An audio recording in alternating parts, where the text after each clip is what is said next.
السلام علی الحسین وعلی علی ابن الحسین لا حول ولا قوة إلا بالله العلي العظيم. أعوذ بالله من الشيطان الرجيم. بسم الله الرحمن الرحيم.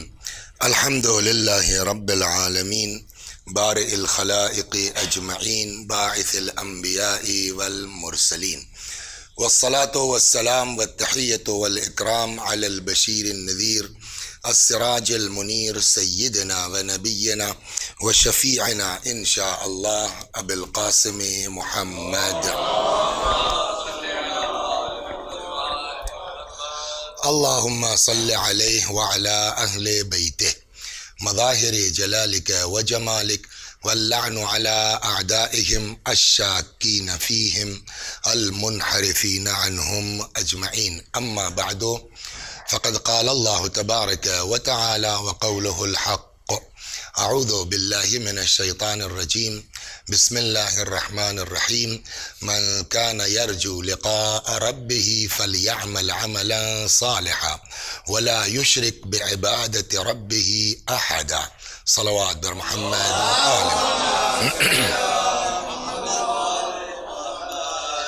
ارشاد حضرت حق جل وعلا ہوتا ہے کہ اگر جس کو بھی احساس ہے، امید ہے، توقع ہے کہ ہم کو خدا کے سامنے پیش ہونا ہے، اللہ کی بارگاہ میں حاضر ہونا ہے، فَلْيَعْمَلْ عَمَلًا صَالِحًا، تو ابھی سے اس کا انتظام کرنا چاہیے. کیا؟ نیک عمل انجام دیجئے، عمل صالح انجام دیجئے. اور عمل صالح اکیلا کافی نہیں ہے، انف نہیں ہے، بلکہ اس عمل میں اللہ کے علاوہ کسی کو شریک نہ کریں. وَلَا يُشْرِكْ بِعِبَادَةِ رَبِّهِ أَحَدًا. تو اس کا مطلب یہ ہے کہ توحید عملی بھی ہے، یعنی عمل میں آپ جو ہے وہ کسی کو خدا کو، اور یہ بات آج ہفتے بھر سے یہ کہی جا رہی ہے کہ جو بھی کام ہمارا ہو وہ خالص اللہ کے لیے ہو، کوئی نام و نمود نہ ہو، دکھاوا نہ ہو. پھر بات یہ آئی کہ اس اخلاص عمل کو کون کون سی چیزیں برباد کر سکتی ہیں. من جملہ اس میں بات آئی کہ غرور، گھمنڈ، تکبر، یہ بھی انسان کے اخلاص کو برباد کرتا ہے، یہ بھی انسان کی توحید میں مخل ہے. آج اسی ذیل میں ایک دوسری طرف جانا ہے کہ اگر واقعاً ہم یہ چاہتے ہیں کہ عمل ہمارا نمبر ایک، دو چیزیں ہوئی نا، اگر خدا سے ملنے کی توقع ہے تو عمل صالح ہو، تو عمل صالح تو آدمی بجا لا سکتا ہے، وہ کوئی اتنا بڑا وہ نہیں ہے، لیکن اس کے ساتھ وہ خالص ہو. اس خلوص کو کون کون سی چیزیں گڑبڑ کر سکتی ہیں؟ اس میں سے ایک یہ ہے کہ کوئی بھی عمل ہم اپنی مرضی سے، دیکھیے ایک ہوتا ہے کہ خدا کیا چاہتا ہے. ایک چیز ہمارے یہاں جو سماج میں آتی ہے، ہاں ٹھیک تو ہے مولانا مگر دل نہیں مان رہا ہے. یہ دل کیا چیز ہے؟ اگر ہم واقعاً خالص ہیں اور اس کی مرضی کے مطابق چلنا ہے تو یہ دل تو کوئی چیز نہیں ہے. ہمارا دل قبول کرے یا نہ کرے، اللہ کیا چاہتا ہے. تو اس کا مطلب کہ ایک اخلاص کیا ہوا؟ اخلاص در اطاعت، کہ اب اگر خدا نے کوئی چیز کہہ دی ہے تو پھر ہم اس میں اپنی مرضی نہیں لگا سکتے. آج اسی ذیل میں ہم کو جانا ہے 8 محرم کے اعتبار سے. یہ چیز اگر آپ کو کہیں مل سکتی ہے کہ جہاں آدمی اپنے آپ کو خدا کے سپرد کر دے، اپنا کوئی وجود نہیں، اپنا کوئی نظریہ نہیں، اپنی کوئی سوچ نہیں. ہم کو تکلیف ہو رہی ہے، اس سے بحث نہیں ہے، ہم کو اذیت ہو رہی ہے، اس سے ہم کو بحث نہیں ہے، لیکن ہمارا رب کیا چاہ رہا ہے اس پر آدمی رہے. یہ چیز اگر آپ کو ملے گی کہیں کربلا میں، اور کربلا میں بھی اس کی سب سے واضح مثال وجود مبارک حضرت ابوالفضل العباس علیہ السلام. اب میں آپ کو ایک چیز کی طرف لے آتا ہوں، اگر آپ توجہ کریں، دھیرے دھیرے میں حضرت تک پہنچتا ہوں. ہمارے اور آپ کے آقا مولا امیر المؤمنین سلام اللہ علیہ. اچھا یہ بتائیے سر کہ غرور، کل بات ہوئی نا، گھمنڈ، تکبر، اپنے کو فخر کرنا اپنے اوپر، یہ اپنے کو بہت بلند سمجھنا اچھی چیز ہے کہ بری چیز ہے؟ بری چیز ہے. آپ مگر دیکھیے، ہم تھوڑی سی 2-4 مجلسیں دماغ میں آتا ہے کہ ہم سے بڑا ذاکر کون ہے، 2-4 لفظ ہم نے پڑھ لیے تو ہم سے زیادہ قابل کون ہے، 2-4 دن نماز شب پڑھ لی، ہم سے زیادہ عبادت گزار کون ہے. تو آدمی اپنی ہی ذات کے اوپر اتراتا بھی ہے، فخر بھی کرتا ہے، غرور کے. لیکن اگر آپ مولا کی حیات مبارک کو دیکھیے، جو فضیلت بھی پروردگار عالم نے امیر المؤمنین کو عطا کی ہے، جیسے وہ وحدہ لا شریک ہے، اسی طریقے سے فضائل میں بھی آل محمد کو اللہ نے لا شریک بنایا ہے. ان کے برابر کائنات میں کوئی نہیں ہے. آپ مولا کو لے لیجئے، جو کچھ خدا نے دیا ہے کوئی ان کے برابر؟ امیر المؤمنین، پہلا لفظ لیجئے امیر المؤمنین. آپ کے ہاں آپ بتائیے کہ 14 معصومین میں امام زمانہ عجل اللہ تعالی فرجہ الشریف سے بڑی حکومت کسی کی نہیں ہوگی، ہے نا؟ حتیٰ امیر المؤمنین بھی نہیں ہوگی. مگر جو روایات سے بات ثابت ہے کہ آپ امام زمانہ کو بھی امیر المؤمنین نہیں کہہ سکتے، نہیں ہے. مولا کائنات کے بعد 6 مہینے تک امام حسن کی خلافت حکومت رہی نا، امام حسن کو آپ امیر المؤمنین نہیں کہہ سکتے. مخصوص ہے یہ لقب مولا سے، کوئی امیر المؤمنین نہیں ہے. اکلوتے ہیں یعقوب الدین، خلیفۃ المسلمین، عین اللہ، وجہ اللہ، لسان اللہ، یہ سارے وہ القاب ہیں جو مولا کے علاوہ تو نہیں ہے کسی کے پاس نا. کیا امیر المؤمنین کو اس بات کا حق نہیں تھا کہ وہ فرماتے میرے برابر کون ہے کائنات میں؟ میں عین اللہ ہوں، میں وجہ اللہ ہوں، میں لسان اللہ ہوں، میں ولی. کر سکتے تھے اس پر فخر یا نہیں کر؟ آج تک آپ نے کسی ذاکر سے سنا یا جو لوگ مطالعے کے شوقین ہیں کہیں آپ نے پڑھا کہ امیر المومنین نے اپنی ذات پر فخر کیا ہو؟ بلکہ ہم نے تو یہ دیکھا ہے، آپ نے شہادت مولا کائنات میں رمضان میں سنا ہوگا، سب مشہور ہے کہ امام حسن اور امام حسین علیہ الصلاۃ والسلام جب امیر المومنین کو دفن کر کے پلٹ رہے تھے اور ایک خرابے سے، کھڈر سے کسی کے رونے کی آواز سنا ہے نا، اور جب امام وہاں پہنچے، بھیا کون ہے آپ، کیا بات ہے؟ کہا صاحب میرے آگے پیچھے کوئی نہیں ہے، میں اندھا نابینا یہاں پڑا ہوں. ایک آدمی تھا جو راتوں کو آتا تھا، اپنے ہاتھ سے لقمہ توڑتا تھا، مجھ کو کھلاتا تھا. آج 3 دن ہو گیا وہ آدمی نہیں آ رہا ہے. تو امام حسن نے کہا تو بھیا آپ نے کبھی نام نہیں پوچھا ان سے کون ہے وہ؟ یہاں کیا جواب ہے ایک نابینا کے سامنے؟ وہ تو دیکھ نہیں پا رہا نا کہ یہ علی ہیں، کوئی ہے جو ہم کو کھلا رہا ہے. اب وہ پوچھ رہا ہے کہ آپ ہیں کون؟ کیا جواب سنا آپ نے مجلسوں میں؟ کیا کرو گے نام پوچھ؟ یہ مولا کا جواب ہے. کیا کرو گے نام پوچھ کر کے؟ فقیر جالس فقیرا، مسکین جالس مسکینا. ہمیں ایک فقیر ہے دوسرے فقیر کے پاس بیٹھا ہے. باپ رے باپ، سوچ سکتا ہے آدمی؟ ذرا سا ہم کہیں ہو جائے تو ہماری ایٹھن میں کیا فرق آتا ہے؟ اور امیر المومنین کائنات کا نمبر، تو پیغمبر ہے نہیں نا، تو اب کائنات کی پہلی شخصیت دنیا کے بعد خدا، رسول اللہ کے بعد یہی تو اب رسول اللہ ہے نہیں، یعنی اپنے زمانے میں ان سے بڑا کوئی نہیں ہے. اور کیا فرما رہے؟ فقیر جالس فقیرا، مسکین جالس مسکینا. کبھی نام نہیں بتایا. تو آپ اگر دیکھیں امیر المومنین سلام اللہ علیہ کی تاریخ کو تو حضرت نے کبھی فخر نہیں کیا.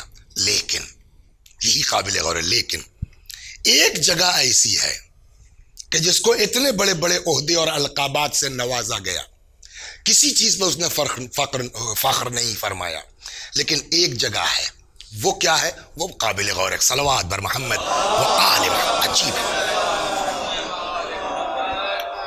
اب ایک جگہ مولا نے اپنی ذات کے اوپر فخر کیا ہے، کیا؟ الہی، پالنے والے، اے میرے اللہ، کفا بی عزن ان اکون لک عبدا، میری عزت کے لیے یہی بہت ہے کہ میں تیرا بندہ ہوں۔ عجب۔ دوسرا فقرہ، وَكَفَى بِي فَخْرًا، ہم نے کہا جس نے کبھی کسی چیز پہ فخر نہیں کیا وہ کائے پر، اور میرے فخر کے لیے یہی بہت ہے، ان تکون لی ربا، تو میرا پالنے والا ہے۔ تو سوال ہوگا نا کہ اتنے بڑے بڑے القابات سے جن کو نوازا گیا، وہ کسی چیز پر جو ہے وہ فخر نہیں کر رہے ہیں، اپنے کو عزت دار نہیں سمجھ رہے ہیں۔ اچھا پہلے یہ سوال ہو کہ یہ عزت دار سمجھنا اچھی چیز ہے کہ بری چیز ہے؟ آپ نے فرمایا کہ بری چیز ہے نا۔ میں بھی اگر کہوں صاحب میں بہت بڑا آیت اللہ ہوں، بہت بڑا یہ ہوں، کھسک گئے ہیں، لیکن اگر میں یہ کہوں کہ میں نوکر ہوں در اہل بیت کا، میری عزت کا کون مقابلہ کر سکتا ہے؟ اب ہر آدمی کا کہ نہیں نہیں ماشاءاللہ ٹھیک ہے نا، تو اس کا مطلب آنکھ بند کر کے ہم نہیں کہہ سکتے کہ ہر جگہ فخر کرنا بری بات ہے، ہر جگہ عزت دار اپنے کو سمجھنا بری بات ہے۔ ایک ہی چیز ہے جس پر ایک بار فرشتے کا بالوں پر چھینا جاتا ہے نا، اور پھر جب توبہ ایکسپٹ ہوتی ہے بالوں پر واپس کیا جاتا ہے، پھر وہی چیز ریپیٹ کرتا ہے نا وہ فرشتہ، من مثلی، کون ہے میرے برابر، انا عتیق الحسین، میں تو حسین کا آزاد کردہ ہوں۔ تو اس کا مطلب کہ آنکھ بند کر کے ہم نہیں کہہ سکتے کہ ہر جگہ اپنے کو عزت دار سمجھنا غلط۔ یہ دیکھا جائے کس چیز کو عزت کا سبب سمجھ رہا ہے آدمی۔ اتنے سارے القابات کے باوجود امیر المومنین نے کسی چیز میں اپنی عزت نہیں رکھی، کائے میں رکھی؟ کفا بی عزن ان اکون لک عبدا، پالنے والے میری عزت کے لیے یہی بہت ہے کہ میں تیرا بندہ ہوں۔ تو اب سوال ہوگا نا کہ یہ بندگی کیا چیز ہے، یہ بندگی کیا ہے کہ علی جیسا آدمی اپنی عزت اس میں دیکھ رہا ہے؟ یا اور بھی آپ آئیے، نماز پڑھتے ہیں آپ، ابھی تھوڑی سی دیر بندگی پہ چلتے ہیں کہ واٹس عبدیت۔ نماز پڑھتے ہیں نا، تشہد پڑھتے ہیں، اشہد ان لا الہ الا اللہ و اشہد ان محمدن سید الرسل، پڑھ دیا ہم نے تشہد میں، نماز ہماری صحیح ہوئی کہ نہیں ہوئی؟ ٹوکا انہوں نے، میں نے کہا ٹھیک ہے ٹینشن مت لیجیے، عشاء میں ٹھیک سے کر دوں گا۔ پھر عشاء کی نماز پڑھائی، اشہد ان لا الہ الا اللہ و اشہد ان محمدن خاتم انبیائہ۔ یہ کھڑے ہو کہنا بھائی مومنین آپ لوگ اپنی اپنی نماز پھر سے پڑھ لیجئے، نماز سے کیوں؟ ہم کو کیا کہنا چاہیے تھا؟ کہ تم کو کہنا چاہیے تھا وَأَشْهَدُ أَنَّ مُحَمَّدًا عَبْدُهُ وَرَسُولُهُ، محمد اللہ کے بندے ہیں۔